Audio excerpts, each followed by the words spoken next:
Zinc एक आवश्यक पोषक तत्व है। ये इसेंशियल माइक्रो न्यूट्रिएंट है। मतलब ये पौधों की वृद्धि के लिए जरूरी है। और माइक्रो न्यूट्रिएंट है, इसका मतलब यह है कि पौधों को इसकी आवश्यकता कम है, लेकिन ये जरूरी है। पौधों में इसके बहुत सारे काम होते हैं और अधिकांश मिट्टियों में जिंक की कमी देखी जा रही है।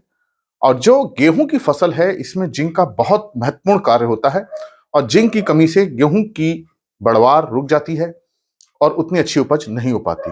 आज मैं इसी बात पे चर्चा करूंगा कि जिंक गेहूं में किस तरह से सहायता करता है, या हम ये कह सकते हैं जिंक से गेहूं को कैसे सहायता मिलती है, कैसे उसकी बढ़वार होती है। देखिए, जो जिंक पोषक तत्व है, ये पौधे के अंदर हार्मोन बनाता है और उस हार्मोन का नाम है ऑक्सिन। ये एक बहुत महत्वपूर्ण बात है कि जिंक से ऑक्सिन हार्मोन बनता है और ये जो हार्मोन होता है, ये वृद्धि करता है। इस हार्मोन की वजह से ही पौधों में वृद्धि होती है, चाहे उसकी जड़ की वृद्धि हो, चाहे उसके तने की वृद्धि हो। अगर ये ऑक्सिन हार्मोन कम रहता है पौधे के अंदर, तो पौधे की बढ़वार कम रहती है, चाहे उसमें हम कितनी खाद दे लें, पानी दे लें, कुछ भी कर लें, जब तक ये ऑक्सिन नहीं बनेगा उसकी बढ़वार कम रहेगी। अब इस ऑक्सिन से जड़ों की बढ़वार होती है, जड़ें गेहूं की बढ़ती हैं और कल्ले निकलते हैं। कल्ले जिसे हम टिलरिंग कहते हैं, कल्लों की बढ़वार होती है, टिलरिंग होती है। अगर मिट्टी में हमारी जिंक की कमी है तो उसमें फुटाव कम होगा, जड़ें गहरी नहीं जाएंगी। जिंक अच्छा होने से, पर्याप्त मात्रा में होने से जड़ों की भी वृद्धि होती है, जो गहराई तक जाती है, नीचे से पोषक तत्वों को लेती हैं, नमी को लेती हैं और पौधे के अंदर पानी की अच्छी मात्रा इससे बनी रहती है, क्योंकि जड़ें गहरी जाती है तो नीचे से नमी ले लेती हैं। कल्लों का फुटाव बहुत अच्छा होता है। जो भी हम खाद डालते हैं उस खाद को पूरा जड़ें ले लेती हैं, तो एक खाद का पूरा उपयोग हो जाता है, नमी का पूरा उपयोग होता है। फिर टिलरिंग बढ़ाने में इसका काम होता है, फुटाव अच्छा होता है। फुटाव के साथ साथ ये पौधों की पत्तियों में क्लोरोफिल बनाने में सहायता करती हैं, तो पत्तियों का रंग हरा बना रहता है, जिससे फोटोसिंथेसिस बहुत अच्छा होता है। फिर दाना बनने में जिंक की बहुत महत्वपूर्ण काम है कि ये बहुत सारे एंजाइम्स को प्रभावित करता है। जिंक की प्रेजेंस में, जिंक की सहायता से बहुत सारे एंजाइम अपना काम करते हैं और उन एंजाइम से प्रोटीन बनता है, कार्बोहाइड्रेट बनता है प्लांट के अंदर। तो जब जिंक रहेगा तो प्रोटीन अच्छी बनेगी, कार्बोहाइड्रेट अच्छा बनेगा। जब कार्बोहाइड्रेट अच्छा बनेगा तो दाना मोटा होगा, दाना अच्छा बढ़ेगा। तो जिंक शुरू से ही अगर पर्याप्त मात्रा में रहता है तो हम देखेंगे कि गेहूं शुरुआत से ही अच्छा चलता है, जड़ें अच्छी रहती हैं, फुटाव अच्छा रहता है, रंग हरा रहता है, अपनी लंबाई पकड़ता है, बाली की लंबाई बहुत अच्छी होती है, दाना मोटा रहता है। और इसके साथ साथ ये पौधे के अंदर और भी बहुत सारे काम करता है।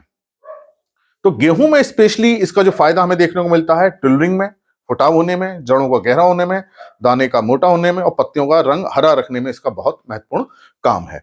तो अगर जिंक की कमी रहती है तो ये सारी चीजें कम हो जाती हैं, जिस कारण से पूरा खाद पानी देने के बाद, घास कंट्रोल करने के बाद भी हमें वो उपज नहीं मिल पाती जो हमें मिलनी चाहिए। तो इसलिए जिंक का देना बहुत जरूरी है। अगर आपने बुआई के समय जिंक नहीं दिया है तो पहली सिंचाई के समय आप जिंक सल्फेट दे सकते हैं। इस पर मैं कई वीडियो बना चुका हूं। अगर 33% वाला जिंक है तो पहली सिंचाई में आप 1 एकड़ में 6 किलो दे दीजिए। अगर 21% वाला जिंक है तो उसको 10 किलो दे दीजिए। और आप उससे आगे की अवस्था निकल गई है, पहली सिंचाई भी हो गई है, तो अब मिट्टी में जिंक मत दीजिए। फिर जिंक सल्फेट का स्प्रे कर दीजिए, छिड़काव कर दीजिए 0.5% का।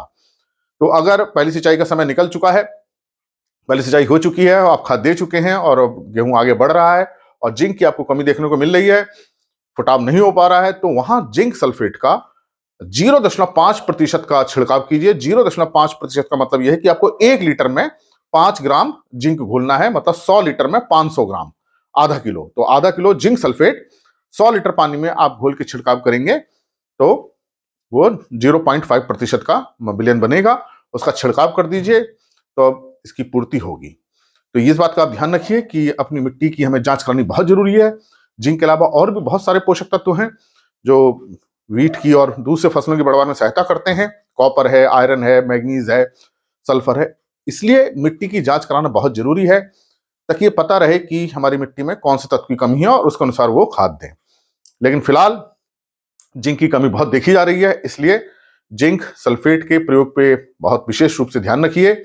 और अगर बुआई के समय नहीं दिया है, जिंक सल्फेट हमें बुआई के समय ही देना चाहिए, तो आप पहले सिंचाई के समय दे दीजिए। अगर वो भी समय निकल चुका है तो फिर आप जिंक सल्फेट का छिड़काव कीजिए, ताकि जो हम इनपुट लगा रहे हैं अपनी फसल में, चाहे खाद है, पानी, हेर्बिसाइड है, फसल उसको सही ढंग से प्रयोग कर सके और हमें अच्छी उपज मिल सके। आशा है मेरी बात आपकी समझ में आई होगी कि जिंक का गेहूं में क्या काम है, जड़ें बढ़ाने में और फुटाव करने में और दाने को बड़ा मजबूत करने में। इसी प्रकार के लेक्चर्स देखने के लिए कृषि किसान प्लेलिस्ट देखिए, और अगर चैनल सब्सक्राइब नहीं किया तो सब्सक्राइब कीजिए। धन्यवाद।